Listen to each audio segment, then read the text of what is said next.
Conventional எனர்ஜினா என்ன, நான் கன்வென்ஷனல் எனர்ஜினா என்ன? நான் ரினியூவபிள் எனர்ஜி ரிசோர்சஸ் தான் கன்வென்ஷனல் எனர்ஜி.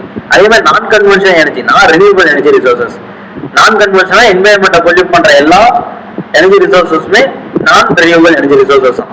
என்விரான்மெண்ட்டை பொல்யூட் பண்ணாத எல்லா எனர்ஜி ரிசோர்சஸுமே ரினியூவபிள் எனர்ஜி ரிசோர்சஸ். சரி, ஓகே, இது எப்படி எழுதலாம்னா, it refers to the process of producing the electricity in traditional in non-renewable energy resources.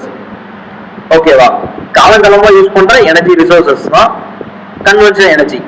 இது நான் கன்வென்ஷனல் எனர்ஜினா it refers to the energy driven from the renewable, sustainable and environment friendly resources. அதாகப்பட்டது என்விரான்மெண்ட்டை pollute பண்ணாம eco ஃப்ரெண்ட்லியா இருக்கக்கூடிய energy resources எல்லாமே நான் conventional energy resources. So அதுல 2 பாயிண்ட், இதுல 2 பாயிண்ட். இதுக்கப்புறம் 3வது பாயிண்ட் போட்டு எக்ஸாம்பிள் போட்டு சிம்பிளா